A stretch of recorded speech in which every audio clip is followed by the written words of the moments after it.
할렐루야. 기도하겠습니다. 아멘. 하나님 아버지 은혜를 감사드립니다. 이제 요한복음 18장부터는 예수님께서 군병들에게 잡히시는 장면이 나옵니다.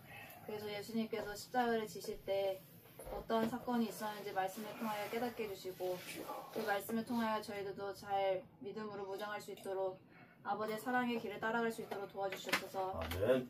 모든 것을 감사드리며 예수님의 이름으로 기도드립나이다. 아멘. 본문은 예수님이 제자들과의 시간을 마치시고 군병들에게 잡히시는 장면을 보여준 것입니다. 예수님은 제자들과 종종 모이시던 동산에서 유다를 앞세운 군병들에게 잡히셨습니다.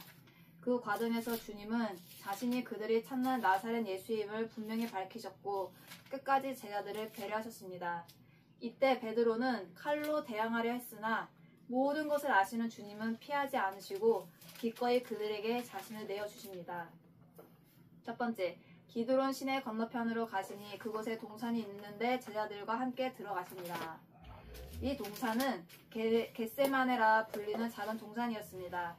요한복음은 생략하고 있지만 주님은 이곳에서 마지막 기도를 하나님께 드리셨습니다. 한편 예수님이 배반당하시는 시점에 건너가신 기드론 시내는 다윗 왕이 압살롬의 반역을 경험했을 때 건너갔던 바로 그 장소입니다. 다른 복음서에는 기록되지 않은 이 부분을 요한이 기록한 까닭은 예수 그리스도의 배반당하심과 죽으심이 다윗 왕권이 예표한 영원한 왕의 배반당하심을 드러내기 위함입니다. 두 번째, 예수께서 그 당할 일을 다 아시고 나아가 예수님은 숨거나 피하지 않으시고 능동적으로 자신의 죽음을 맞이하셨습니다. 당신이 그들이 찾는 예수임을 3번이나 언급하셨습니다. 마태복음에 기록된 예수님의 겟세마네 기도가 죽음을 앞두신 예수님의 인간적인 모습을 표현했다면 요한복음은 그 부분을 생략한 채 주님이 하나님의 아들로서 예정된 길을 기꺼이 가시는 당당한 모습을 기록하였습니다. 각각의 관점에서 기록한 다양하고 통성한 기록들로 이해하면 됩니다. 주님의 죽음은 인간의 배반에 의해 발생한 우연한 사건이 아니었습니다. 우리의 구속을 위해 처음부터 예정된 길이었습니다. 세 번째, 이 사람들이 가는 것은 용납하라. 예수님은 마지막까지 제자들을 보호하셨습니다. 아버지께서 주신 자 중 하나도 잃지 않겠다는 자신의 말씀을 이루신 것입니다. 예수님은 앞에서도 여러 번에 걸쳐 자신의 사람들을 하나도 잃어버리지 않겠다고 말씀하셨습니다. 심지어 목숨을 버리서라도 그들을 지키겠다고 하셨습니다. 하나도 잃어버리지 않겠다는 부분이 강조되어 있습니다. 지위 고하를 막론하고 택함받은 사람의 구원은 분명히 지켜질 것입니다. 네 번째, 시몬 베드로가 칼을 가졌는데 그것을 빼어 대제사장의 종을 쳐서 베드로는 칼로 예수님을 지켜드리려 했습니다. 물론 가상한 행동이었습니다. 그러나 이는 주님이 가셔야 하는 길을 제대로 이해하지 못한 결과에서 나온 행동이었습니다. 베드로는 이전에도 주님의 길을 이해하지 못해 잘못된 의욕을 보인 적이 있었습니다. 열심과 충성만 중요한 것이 아닙니다. 그 이전에 그것이 주님의 뜻인지를 먼저 확인해야 합니다. 주님의 말씀에 대한 올바른 이해가 결여된 열심은 오히려 하나님의 일을 방해할 수 있음을 기억해야 합니다. 결론입니다. 요한복음은 주님의 잡히심과 죽으심이 하나님의 아들로서 행하신 능동적인 행동이라는 사실에 초점을 맞추고 있습니다. 주님은 자신이 죽을 것을 아시면서도 숨을 장소를 찾지 않으셨다는 것입니다. 오히려 배반자인 가룟 유다가 잘 아는 장소로 가셨습니다.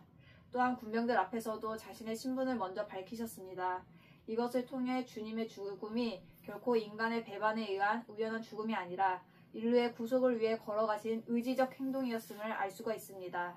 주님은 앞에 있을 기쁨을 보시며 힘든 고난의 길을 능동적으로 걸어가신 것입니다. 주님은 세상이 우리도 미워할 것이라고 하셨습니다. 죄악된 세상에서 주님을 제대로 믿으려면 어떤 식으로든 고난이 따를 수밖에 없습니다. 그러나 우리가 걸어가는 길 역시 이미 약속된 승리의 길임을 기억해야 합니다. 예수 믿는 삶이 때로는 세상 사람들의 삶보다 초라하고 무기력해 보여도 영원한 생명이 약속된 길이라는 사실을 기억해야 합니다. 그러므로 자발적인 신앙이 중요합니다. 그렇게 하면 손해를 보고 어려움을 당한다는 사실을 뻔히 알면서도 주님을 위해서 기꺼이 손해나는 쪽을 선택하는 능동적인 신앙을 가져야 합니다. 성도가 살아야 할 마땅한 길을 가야 합니다. 그것이 주님의 제자다운 모습입니다. 고난일지라도 피하지 않고 능동적으로 걸어갈 때 그 길은 영원한 승리와 기쁨을 가져다 주실 것입니다. 우리는 성도로서의 인생을 자발적으로 걸어가고 있는지, 할 수 없이 끌려가는 신앙이 아니라 손해가 되더라도 능동적으로 선택하여 나아가고 있는지 늘 살펴서 주님이 따르는 승리의 기쁨을 맛보길 기원합니다. 아멘.